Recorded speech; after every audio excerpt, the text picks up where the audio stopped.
This is Mike Trueblood, sports editor of the Galesburg Register-Mail, and we're here talking again this week with Galesburg head football coach Tim Dougherty as his team gets ready for their Western Big Six Conference opener at Quincy on Friday night. And Coach, you're coming off a big win, 59-0 victory after a long trip down to St. Louis Sumner. And how are you guys feeling after that?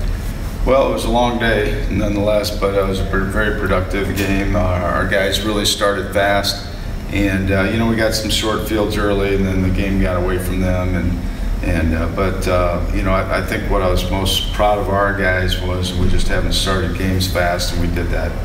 And then the other side is getting everybody in. I think that's always a plus. The guys that put in the same amount of time don't always get in games, so it felt good getting those guys in.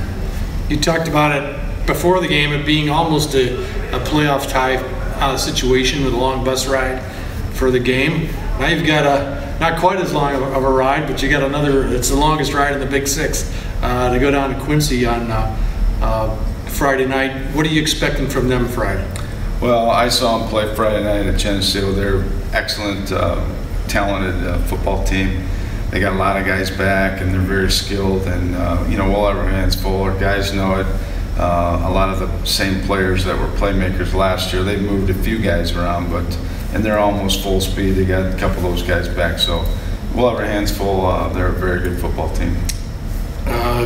Your team is 2-1. Quincy's 1-2. They started off with 2 losses, but I guess we should point out Geneseo was, I think, ranked 9th in 4A. Before last week's game, and they were able to knock them off. So the Big Six schedule is almost like starting over, isn't it? Yeah, it is. Yeah.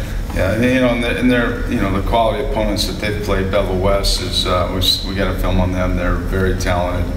Alton is making a comeback. So I mean, they've played some good quality competition, and no matter what. Again, it's conference play, and our guys have to realize, because they have goals and aspirations set for that as well.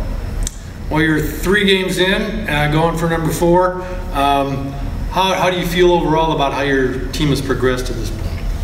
We're getting there. We started off with a lot of guys inexperienced, and I think I've been pleased with most of them, their progress. And it's mid-season. You just have to step up and start emptying your bucket. And the biggest thing I think that they haven't quite acquired is the understanding of, emptying their bucket, leave it out on the field, so to speak. And, that just, you got to play yourself into shape for that, and it's just taking some time. Okay, Coach, best of luck on Friday night as you get started in the Big Six and as the season progresses. You bet. Thank you.